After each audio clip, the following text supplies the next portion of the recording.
আসসালামু আলাইকুম বন্ধুরা, আশা করি আপনারা সকলেই ভালো আছেন। আজকের ভিডিওতে আপনারা দেখবেন কেন নারীরা 12টি কারণে নামাজ পড়েও জাহান্নামে যাবে। আমি আপনাদেরকে অনুরোধ করব ভিডিওটি একেবারে শেষ পর্যন্ত দেখার জন্য। আজকে আমাদের ভিডিওর লাইক টার্গেট 10,000। আশা করি আপনারা ভিডিওটিতে এখনই লাইক দিয়ে টার্গেট পূরণ করে দেবেন এবং চ্যানেলটি সাবস্ক্রাইব করে রাখবেন। তো চলুন শুরু করি। আজ আমরা জানব নারীরা কোন কোন কাজের জন্য জাহান্নামে যাবে। জাহান্নামে নারীদের সংখ্যা বেশি হবে।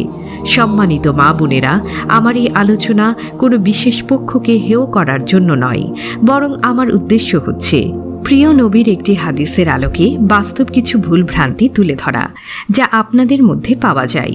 নবী করিম সাল্লাল্লাহু আলাইহি ওয়াসাল্লাম ইরশাদ করেন, 99 নারীদের মধ্যে থেকে একজন নারী জান্নাতে যাবে। আরেকটি হাদিসে উসামা ইবনে জায়েদ থেকে বর্ণিত, তিনি বলেন, নবী করিম সাল্লাল্লাহু আলাইহি ওয়াসাল্লাম বলেছেন, আমি জান্নাতের গেটে দাঁড়ালাম, দেখলাম যারা জান্নাতে প্রবেশ করেছে তার অধিকাংশ ছিল দুনিয়াতে দরিদ্র অসহায়। ধনী প্রভাবশালীদের আটকে দেয়া হয়েছে, তবে তাদের মধ্যে যাদের জাহান্নামে যাওয়ার ফয়সালা হয়ে গেছে তাদের কথা আলাদা। আর আমি জাহান্নামে প্রবেশ দরজায় দাঁড়ালাম, দেখলাম যারা প্রবেশ করেছে তাদের অধিকাংশ নারী। এ হাদিস মুবারক পাঠ করে মানুষ অনেক পেরেশান হয়ে যান, বিশেষ করে নারী সমাজ। এটা যেহেতু মহানবী সাল্লাল্লাহু আলাইহি ওয়াসাল্লামের বাণী, তাই চিন্তা হবারই কথা এবং মনে প্রশ্ন আসার কথা যে নারীরা এত বেশি পরিমাণ জাহান্নামে কেন যাবে। সে প্রশ্নটি একজন নারী নবী করিম সাল্লাল্লাহু আলাইহি ওয়াসাল্লামের কাছে করেছিলেন। মুসলিম শরীফের হাদিস আব্দুল্লাহ ইবনে উমর রাদিয়াল্লাহু আনহু থেকে বর্ণিত, তিনি বলেন, রাসূলুল্লাহ সাল্লাল্লাহু আলাইহি ওয়াসাল্লাম বলেছেন, নারীগণ, তোমরা দান সদকা বেশি বেশি করে করো, আল্লাহর কাছে ক্ষমা প্রার্থনা করো, কেননা আমি জাহান্নাম একজন যার নাম ছিল জাজলা। তিনি প্রশ্ন করল, ইয়া রাসূলুল্লাহ, আমাদের এই অবস্থা কেন? কেন জাহান্নামে আমরা বেশি সংখ্যায় যাব?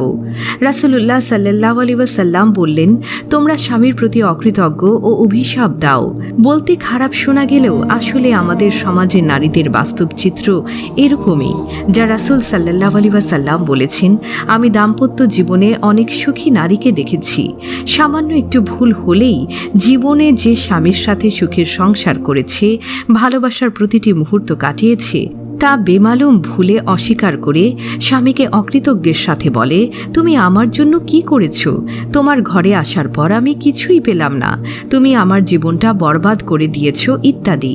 মহিলারা সামান্য কারণেই আবেগী হয়ে যায়, তখন তারা হিতাহিত জ্ঞান হারিয়ে ফেলে। নারীদের খাটো করা বা তাদের অবমূল্যায়ন করাটা উদ্দেশ্য নয়। 12টি ভুল যা তাদের জাহান্নামে নিয়ে যাওয়ার জন্য যথেষ্ট, তা বিস্তারিত সহ তুলে ধরা হলো। 1. নারীদের মধ্যে ফজরের নামাজ কাজা করাটা খুব বেশি দেখা যায়। এমনকি অনেক দিনদার নামাজি নারীরাও ফজরের নামাজ কাজা করে ফেলে। 2. তেমনিভাবে নারীদের আরও একটি ভুল যা তাদেরকে জাহান্নামে নিয়ে যায়, তা হলো বেশিরভাগ নারীরাই যাকাত দেওয়ার ব্যাপারে একেবারেই উদাসীন। খবর নিয়ে দেখা যায় একজনের আলমারি ভর্তি সোনা রূপার গহনা, আর যাকাত দিতে বললে তারা বলে, আমার কাছে নগদ টাকা নেই। হে বোন, জেনে রাখুন, এই সুখের গয়নাই কাল আপনার জন্য জাহান্নামে যাবার কারণ হতে পারে। তাই প্রয়োজনে গহনা বিক্রি করে হলেও যাকাত দিয়ে দেয়া হলো বুদ্ধিমানের কাজ।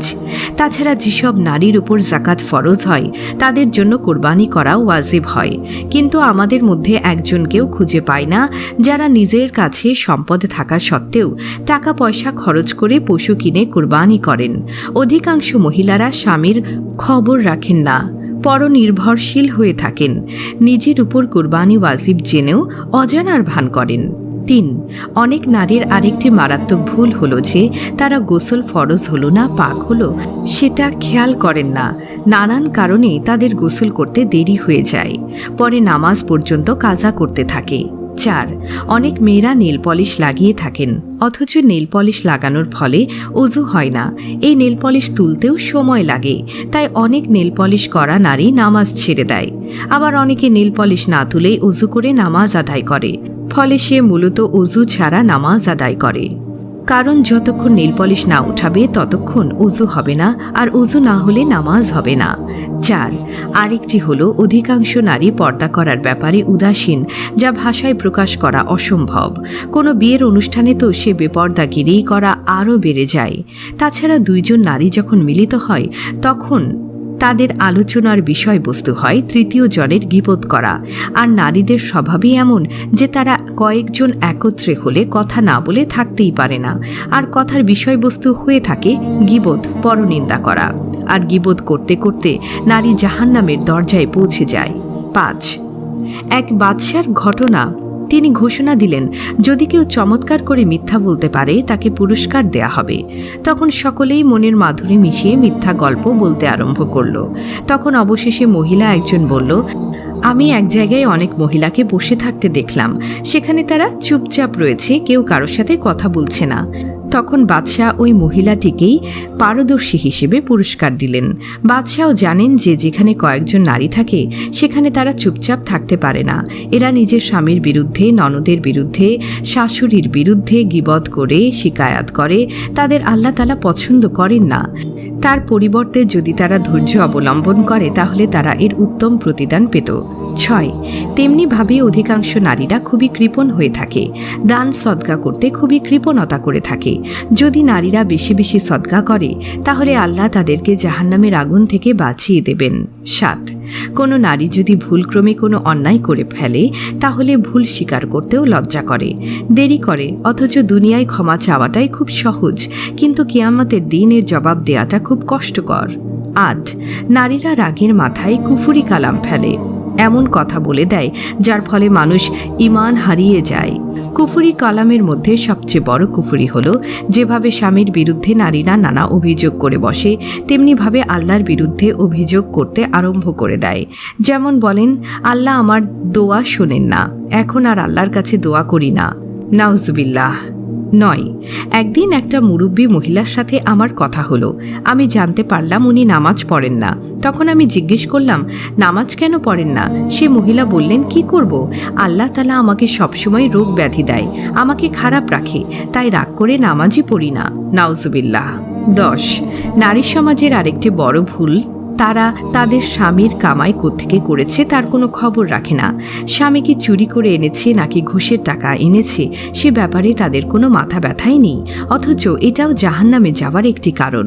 11, আল্লাহ তাআলা কোনো নারীকে যদি ভালো ঘরে জন্ম দেন, পিতা ধনী হন, তখন তারা এতটাই বেপরোয়া ও অহংকার হয়ে ওঠে যে তার সামনে অন্য কোনো সুনাম করলে সে বরদাস্ত করতে পারে না, আর অহংকারী একজন নারীকে জাহান্নামে পৌঁছানোর জন্য যথেষ্ট।